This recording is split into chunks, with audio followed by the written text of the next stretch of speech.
These are great ideas, but we have a lot of these ideas incorporated in our general plan update that Chris, John, Lisa, and I have worked on for the last 10 years. So it's a matter of now implementing, and I'd like to be able to do that.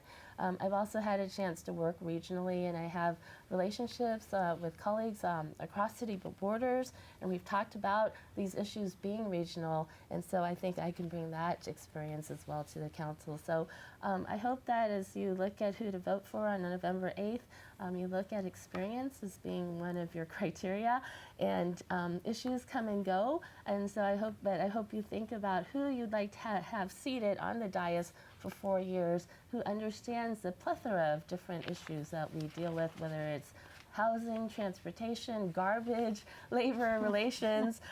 It's quite a complex a wealth of issues that we deal with. And so, again, I think experience is important. Please vote for me. I'm number 2 on the ballot, but number 1 in experience. And it's www.mac4council.com. Thank you. Margaret, thank you. Lisa Matichak. Yes, so it was a pleasure to be here tonight to share my perspectives on issues that are really important to all of us. I've lived in Mountain View for 17 years, and I really care deeply about this city, which is why I got involved. And I'm really passionate about having it be a great place for us to live and for folks to work. I do want to make sure my perspective on some key topics were heard. I'm not supportive of the dedicated lane on El Camino for BRT. And I'm recapping these because I feel like these are the issues that people ask me as I go door to door. So I want to make sure I'm really clear. I do support additional housing in the East Wisman and North Bayshore areas. But along with that additional housing, we need the infrastructure to support it.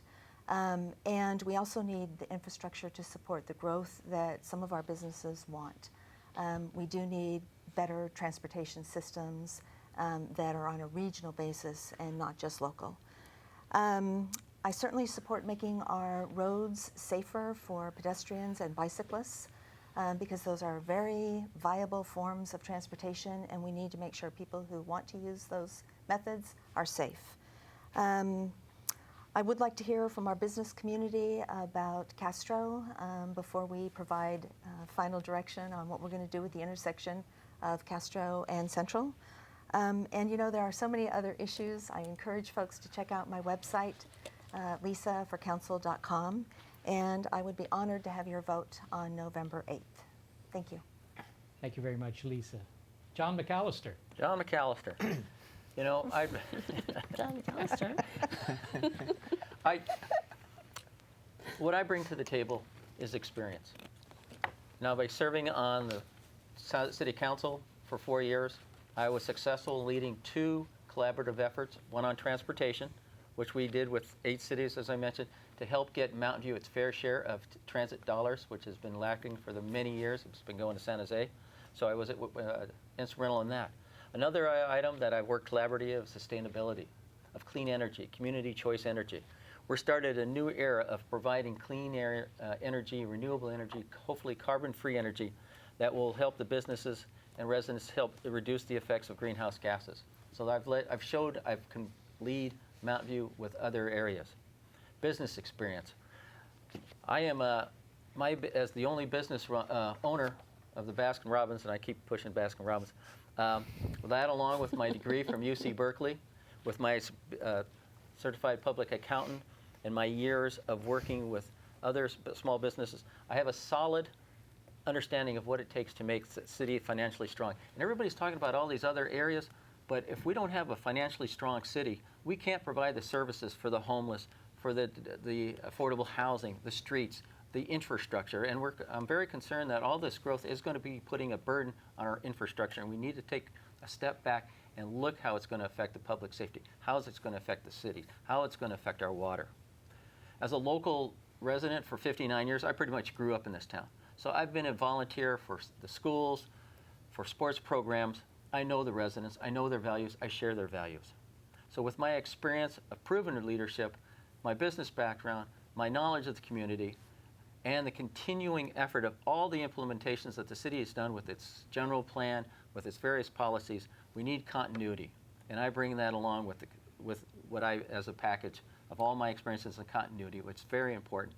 And I look forward to have the ability to implement many of the policies that were talked about tonight. I ask for your vote. I am number 8 on the ballot, and I am number 1 in combined experience of business and city. I know it's two different categories, but it's something that's important. Thank you. Terrific. We have a lot of number ones. Kacey Carpenter. Thank you very much.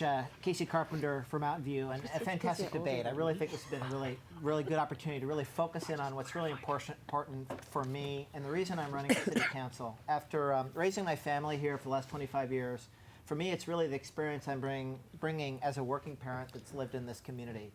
And as I go door knocking and talking to people, I'm really trying to bring the voice of the community, from an outside in into the city, because it's really about ensuring that we have the diversity and that the people of Mountain View can continue to stay in Mountain View and have a future in Mountain View. So for me, the key issues we've discussed, affordable housing, how are we going to deal with the rapid growth that's put stress on our transportation, our streets, how are we going to get through this without causing a gridlock?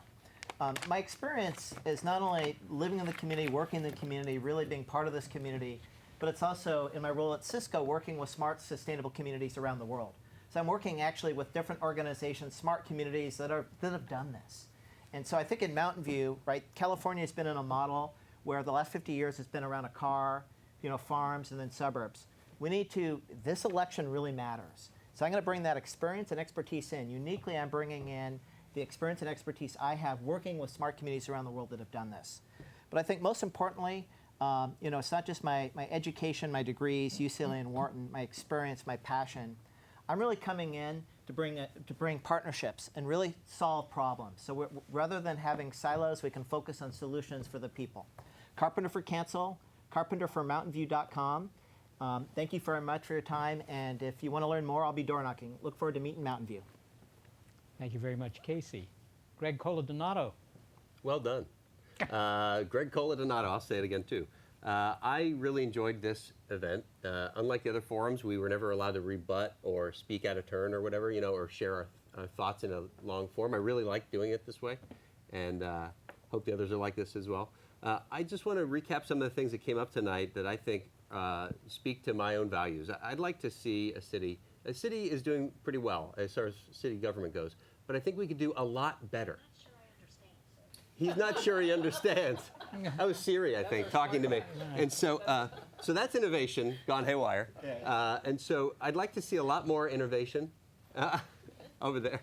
I'd like to see, like Lisa, I do not support the dedicated lanes on El Camino Real. So that's the sort of innovation that costs, takes 10 years and costs $250 million. I'd like to see us do lightweight things. I'd like to see us try synchronizing the lights on Shoreline. I'd see carpool lanes on Shoreline or other streets that are busy.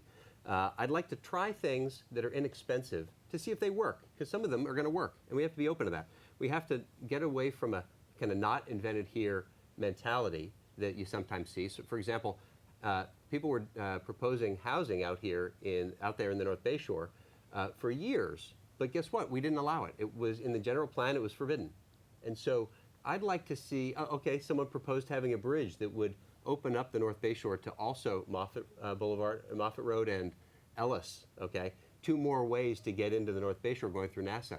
That was rejected. I'd like to see a council that's a little bit more humble in terms of not needing to think that they know exactly the best thing to do, but that some ideas come from residents and companies that are here, okay? So, it never came up. I'd like to point out sustainability was mentioned. I'd like to have us all be a lot more sustainable, but I wouldn't like to make it a law. I mean, I have solar panels. My wife and I drive plug-in hybrids. We have chickens, or had until recently, in our backyard. So we compost. I'd like to see people doing this because they want to do it and because it's the right thing to do, not because of some new program that the city did that made it illegal to do it the other way. So I'd like to see more flexibility. I'm against V&W, and electgreg.org is where you can find out more about my other positions. Thank you very much. Thank you very much, Greg. Chris Clark. Yeah, so thanks again to KMVT for hosting us tonight. This was a great format. We got to explore the issues a bit more than we typically do. But I know that one frustration that folks have is that, we all sound somewhat alike on a lot of the issues. And so I wanted to distill it a little bit a little bit further. So, so later this month or on November 8th, whether you vote by mail or vote in person, you'll get a list of 8 names. Our 8 names, and you'll get and unfortunately mine is number 6 thanks to the state lottery this year. But you'll get to vote for half of us, 4 of us, and as has been mentioned before, and as we discussed tonight, a lot of these issues are very intricate and complex, and it's important that we have some experience or some continuity over the years across councils. And so nicely in this election, we have the opportunity, we have 2 incumbents, and then we have 2 completely open seats. And so you have the opportunity to both maintain some continuity, and then if you'd like some additional continuity, we have folks who've served on commissions or on council before. And as a current council member and your mayor in the past, I would like to continue serving. I believe I've built up a wealth of knowledge over the years, and I'd love to serve you for 4 more years and provide a lot of that continuity. I'm endorsed by all of our local elected officials from Congresswoman Anna Eshoo down to the state leaders, and then several former mayors as well. So I'm a consensus candidate. You can learn more at electchrisclark.com, and I hope you'll support me in November. I humbly ask for your vote. Thank you. Thank you, Chris. And finally, Thida Corns. Hello, I'm Thida Corns, and I bring, as a disabled person and also as a mom of 2 school-age kids, I bring a different perspective to City Council. We are all interdependent and all need to work together to solve problems, and being disabled brings that really into focus. As has been mentioned, these are very complicated problems. Some of them are regional problems.